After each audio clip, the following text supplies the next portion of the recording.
When was the last time that you thought about Cape Town Stadium? I mean, it's not the first thing that comes to mind when you are stuck in traffic on your way to work in the morning, right? Or if you're going to the waterfront or to Sea Point or to Camps Bay. You drive past it, you register, maybe in the back of your mind, oh, that's Cape Town Stadium, but you don't think about it. And you also don't think about how much that stadium is actually costing you, like directly. So in my last video, I told you that Cape Town Stadium has been bleeding money since the day that it opened. But I want to slow it down and really break this down together so that you can understand it. How much has this so-called world-class venue actually cost the city? Let me walk you through it. First up, the build itself. For the 2010 World Cup, it came with a price tag of about 4.4 billion rand. And that's before we talk about the running cost of it. Then there's a story that happens in 2013. The Cape August published calculations that were put together by a councillor by the name of Yahya Adams.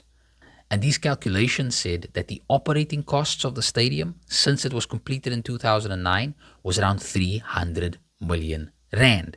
Now, the deputy mayor at the time, Nielsen, he said, no. These numbers are not right. Okay, we will do a proper report and we'll tell you what the real numbers were, expecting that it was going to be a lot less.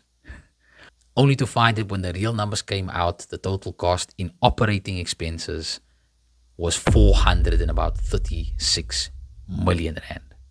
The operating costs, just between 2009 and 2013. Now, while the operating cost of the stadium was 436 million during that period, the income that the stadium made was only 92 million. So already we are hundreds of millions behind.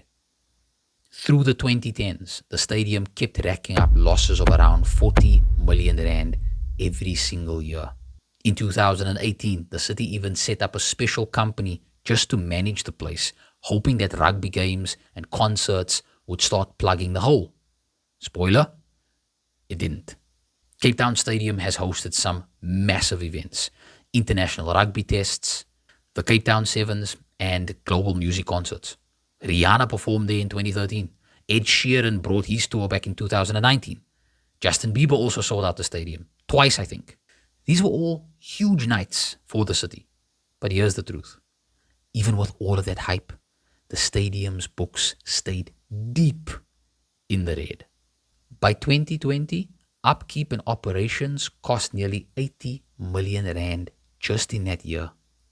Income was only about 22 million.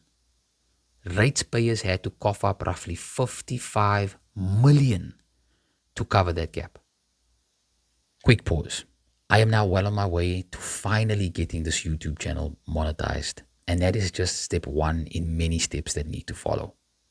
Of course, I love making these videos, but I can't keep doing this on, love and fresh air. So you can help me by subscribing, sharing these videos. And if you want, you can even become a Patreon and help sponsor these videos. So that number one, I can keep making these videos. And number two, I can come back home and start the podcast that I'm really hoping for. And then even after selling their naming rights, I think in 2020 or 2021, because it's no longer Cape Town Stadium or Greenpoint Stadium, it's now DHL Stadium. Even after all of that, the stadium still leans on the city. Now the subsidy did drop from like 61 million to 42 million, but it hasn't disappeared. It's still 42 million every year. Here's the real sting. While millions have gone into the upkeep of the stadium, keeping it alive, poorer communities in Cape Town were left behind as always. Families in Woodstock, like Maggie Mutemba's, have been waiting decades on the housing list and then ended up in Sissy Cool House, or what used to be called Woodstock Hospital. On the Cape Flats, mothers patrolling the streets at night because gang violence has made even walking home dangerous. During the 2017-2018 water crisis, informal settlements that make up about 20% of the population only got 3.6% of the water supply. Fires ripped through shack settlements while residents waited on fire trucks that often arrived too late. Clinics stay overcrowded schools lacked textbooks and even toilets. This isn't about numbers. It's about what could have been done with those millions every single year. And here's the thing. The privileged, maybe 20% of the city, never actually have to think about these realities. You never have to think about these communities where millions of people are living in these conditions. The only time that it maybe crosses your mind is when somebody stands at your window at the robots asking you for some change. And in your mind, all you see is one person.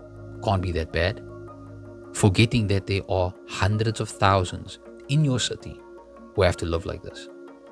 Or if you don't think about it on that occasion, you think about it on the day when your cell phone gets stolen, when your wallet goes missing, when somebody breaks into your home or breaks into your car. Then people in those communities cross your mind. And it only crosses your mind in a very negative way, not understanding that they do this out of desperation because they have nothing else.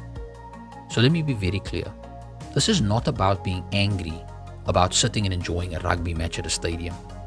This is about understanding how tens of millions since 2009 could have been spent to improve the quality of life of other citizens in your city and made it safer for them and for you.